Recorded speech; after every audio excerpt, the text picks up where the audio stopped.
Millions of workers across China have cautiously returned to work after an extended Chinese New Year break as the government tries to keep the economy chugging along in the shadow of the novel coronavirus outbreak. After a few days of declining fatalities, the country saw its deadliest day yesterday, Sunday, with 97 deaths reported. And the outbreak has now claimed 908 lives, surpassing the global toll from SARS. More than 40,000 others are infected. Not quite back to business in Beijing. Parts of the Chinese capital looked like a ghost town as the city got back to work under the shadow of the novel coronavirus.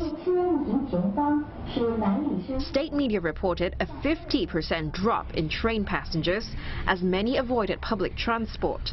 Many white-collar employees worked from home, while regional authorities suggested measures such as staggered schedules and avoiding route meals. 我是今天坐地铁来的嘛，首先人也不是很多，然后今天有各种检查，然后包括我们公司，我觉得控制也挺好，因为像我们都必须要戴口罩，然后还有量体温，然后还有各种消毒这样。我实习的单位属于餐饮，就是算是一个比较高危的行业吧，因为是流动的，但是也没有办法自己做好防护，也只能做到这样了。 Wuhan and the wider Hubei province have borne the brunt of the virus, placing unprecedented strain on the region's medical resources. But there are signs of progress.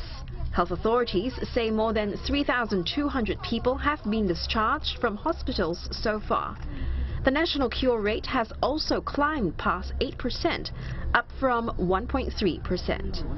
这说明全国各地的医疗救治效果初步显现。 同时，随着对口医疗支援力量的加强，采取多种措施增加床位供给，湖北及武汉救治能力得到明显提升。 A World Health Organization team has flown to China to help coordinate the response to the crisis. The UN agency says while there has been some stabilizing in numbers in China, it's too early to say if the virus had peaked. Our colleague Lynette Lim joins us now in the studio. Lynette, it's good to have you here. Tell us, what measures have authorities put in place as they prepare for these millions of people to return to work? So far, many major cities have instituted mandatory temperature checks. They have people giving out these health declaration forms where you have to fill up. Not very different from what we have been seeing in Singapore as well, where you have to declare where you have been, whether you had contact with people from Wuhan or Hubei.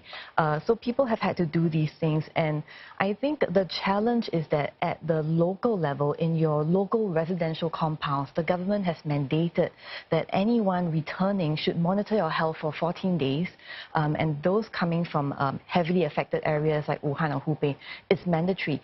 For the rest of us, it's just required. It's more on a advice or suggested basis. And the thing is being enforced very unevenly across local compounds. So there's a lot of confusion over returnees. Some people report that they've been barred from going out. Some people report that their local compounds allow them to go out for a fixed time every 2 days, for example. So there's still a lot of unevenness in the implementation. Some differing restrictions, it seems. Well, speaking of differing, opinions here, SARS, a leading doctor who was actually instrumental in the study of SARS at the time, he is now saying that the incubation period for this particular strand of the novel coronavirus could actually be longer, the incubation period? Yes, and that study just published on the 9th of February, very recent one. They studied about 1,099 patients across more than 500 hospitals, so quite a representative sample across all 31 provinces. He found out that the median incubation time was 3, but there were cases where it went up to 24, which contradicts what we previously knew. So we thought 14 days and then we would be safe. So this is a bit scary at the moment to know that there were some people who may not have had symptoms for 24 days. He also found out that 44% of the patients surveyed did not display any fever symptoms at time of consultation. So, and another alarming discovery from the study was that 1% of all patients surveyed said they had no direct contact with wildlife animals. only 1% had direct contact, so it means the rest caught it from the community. It means that community and human-to-human transmission is pretty widespread. All right. Well, these are, well, as the situation develops, we're getting more information and we're getting, understanding this virus much better. But thank you so much, Lynette, for coming in and speaking to us. Lynette Lin speaking to us there in studio here.